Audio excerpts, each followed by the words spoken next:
All right, students. So let's start our lecture. Good morning to everyone. Within last lecture, we have completed, I think, within last lecture, we have completed the topic that is 3.1.3, that is risk and EPS. And within that topic, we have seen three different risks. That is, first was, it was related to mistakes and disputes, that is consumer protection. Second was related to information privacy. And third is related to managing managing credit risk, right? So this was the topic which we have already completed within last lecture. Okay. Now today we will see first of all the topic that is designing electronic payment system. It means कि अगर आप खुद की electronic payment system design करना चाहते हो तो आपको कौन से पॉइंट्स ध्यान में रखने पड़ेंगे, because obviously electronic payment system design करना कुछ बच्चों का खेल तो है नहीं, राइट? बहुत सारी चीजों को हमें ध्यान में रखना पड़ेगा. So there are 7 different points which we have to consider if we want to design electronic payment system. Okay. First point is privacy.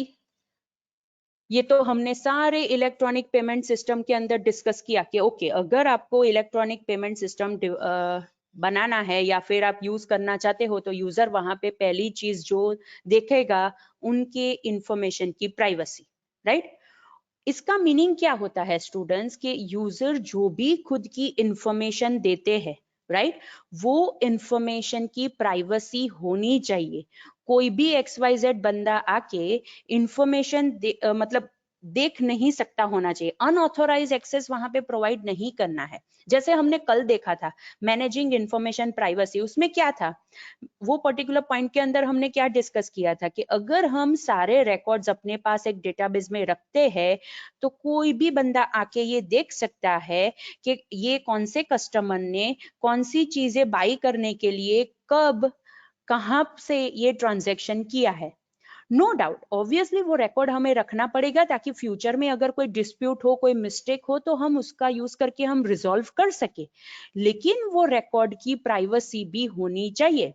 Privacy का मीनिंग क्या होता है स्टूडेंट्स, दो we are storing record into the database, लेकिन वो record जो buyer है, seller है एंड जो थर्ड पार्टी ऑर्गेनाइजेशन है कि जिसका यूज करके हम ये ट्रांजैक्शन परफॉर्म कर रहे हैं, वो या तो बैंक हो सकती है या फिर दूसरी कोई फाइनेंशियल इंस्टीट्यूशन हो सकती है या फिर कोई ऐसी ऑर्गेनाइजेशन कि जो वो अकाउंटिंग सर्वर हमें प्रोवाइड करता है, राइट? ये तीनों पार्टी के बीच में ही ये इंफॉर्मेशन रहनी चाहिए. कोई भी बंदा आके ये इंफॉर्मेशन फेच नहीं कर सकता होना चाहिए. So that is the first point कि हमें यहाँ पे इंफॉर्मेशन की प्राइवेसी रखनी पड़ेगी, तो ही यूजर हमारी EPS सिस्टम के ऊपर ट्रस्ट करेगा, right? Okay. Second is security. यहाँ पे हम सिक्योरिटी की बात कर रहे हैं. इट मीन्स हमें कौन कौन सी जगह पे सिक्योरिटी प्रोवाइड करनी है. फर्स्ट, आइडेंटिटी अगर हमें आइडेंटिफाई करनी है कि फॉर एग्जांपल ये जो ट्रांजैक्शन कर रहा है, फॉर एग्जांपल क्रेडिट कार्ड का यूज करके ये बंदा ट्रांजैक्शन कर रहा है, तो ये क्रेडिट कार्ड वही बंदे का है कि नहीं है, राइट? इट इज वो बंदा उसका ओनर है कि नहीं है, दैट इज हमें वहां पे आइडेंटिटी वेरिफिकेशन करना पड़ेगा. सेकंड, यूजर का ऑथेंटिकेशन करना पड़ेगा. अगर यूजर ट्रांजैक्शन करना चाहता है तो वहां पे ट्रांजैक्शन का पासवर्ड भी उसे पता होना चाहिए, तो वो कर सकता है. या फिर हम ऐसी भी चीज दे सकते हैं कि हम वो जो ट्रांजैक्शन रिलेटेड जो OTP है वो उनके रजिस्टर्ड मोबाइल नंबर के ऊपर भेजे. अगर वो OTP मैच होता है तो ही हम वो ट्रांजैक्शन करने की परमिशन दे. इन शॉर्ट कि हमारी जो भी इलेक्ट्रॉनिक पेमेंट सिस्टम है वो फुल प्रूफ होनी चाहिए, उसके अंदर हर जगह सिक्योरिटी होनी चाहिए. अगर हम यूजर रिलेटेड डेटा नेटवर्क में ट्रैवल करवा रहे हैं तो वो भी एनक्रिप्टेड फॉर्म में होने चाहिए, तो ताकि कोई भी उसे फैच ना कर सके नेटवर्क में से, राइट, रिट्राइव ना कर सके. सो इस हिसाब से हमें सारे पॉइंट्स को ध्यान में रख के सिक्योरिटी के रिलेटेड भी प्लानिंग हमारे इलेक्ट्रॉनिक पेमेंट सिस्टम के अंदर करना पड़ेगा. बिकॉज अगर हमारी इलेक्ट्रॉनिक पेमेंट सिस्टम सिक्योर नहीं है तो कोई भी यूजर उसे यूज नहीं करेगा, right? Okay. Another is intuitive interfaces हमें बनाने पड़ेंगे. इंट्यूटिव इंटरफेसेस का मीनिंग क्या होता है? Easy to use interface. मतलब कॉम्प्लिकेटेड नहीं होना चाहिए, यूजर को अच्छी तरह से समझ में आ जाना चाहिए कि ओके उसे फंड ट्रांसफर करने हैं तो ये लिंक के ऊपर क्लिक करेगा, बेनिफिशियरी का नेम सिलेक्ट करेगा और अमाउंट डालेगा तो फंड ट्रांसफर हो जाएगा। मतलब सारी चीजें, ये जो इलेक्ट्रॉनिक पेमेंट सिस्टम का जो सॉफ्टवेयर है या फिर आप एप्लीकेशन बना रहे हो, उसके अंदर it must be easy to use, easy to understand, right. User को सारी चीजें अच्छी तरह से समझ में आनी चाहिए and along with that user बहुत ही आसानी से उसे यूज कर सकता होना चाहिए। That is intuitive interfaces. Another is obviously database integration. अगर हमें रिकॉर्ड कीपिंग का फीचर हमारे ईपीएस के साथ इंप्लीमेंट करना है तो ऑब्वियसली हमें वहां पे डेटाबेस तो इंटीग्रेशन करना ही पड़ेगा, डेटाबेस को इंटीग्रेट करना ही पड़ेगा ताकि हम सारे रिकॉर्ड्स अच्छी तरह से स्टोर कर सके, right.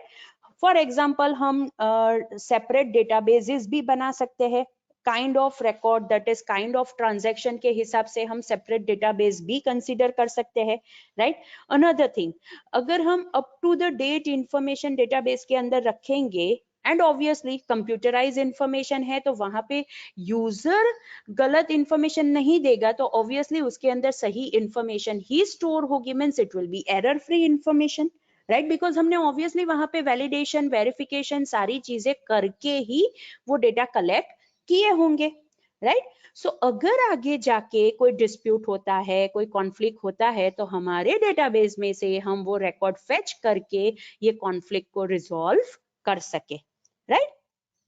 Okay, so that is all about database integration. Another is brokers. यहाँ पे ब्रोकर्स का मीनिंग क्या होता है? यहाँ पे ब्रोकर्स का meaning is network bankers, right.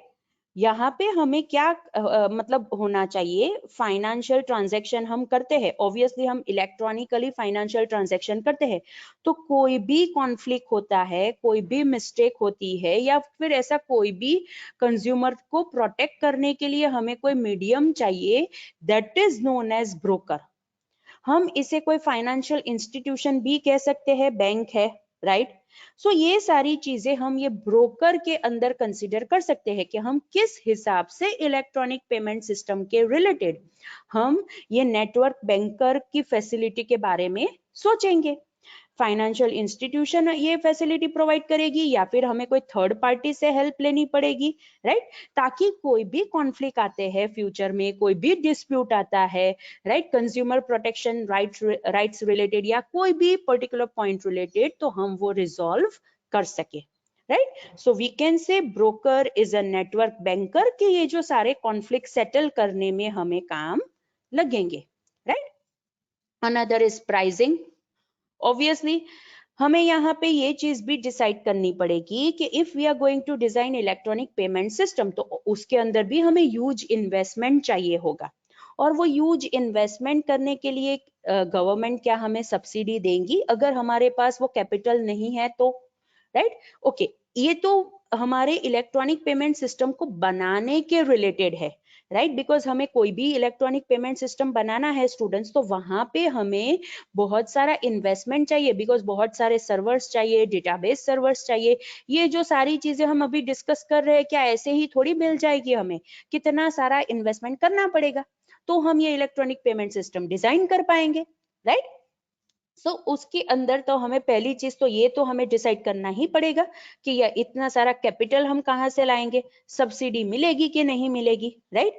And another important thing कि अगर हम ये इलेक्ट्रॉनिक पेमेंट सिस्टम की फैसिलिटी दे रहे हैं तो ऑब्वियसली कस्टमर के पास से भी हम वो सर्विस चार्ज ले सकते हैं, राइट। तो वो सर्विस चार्ज कितना होगा, कितना हम चार्ज करेंगे, क्रेडिट कार्ड है तो उसके हिसाब से चार्ज करेंगे, डेबिट कार्ड है तो उसके हिसाब से चार्ज करेंगे, ई कैश है, ई चेक है।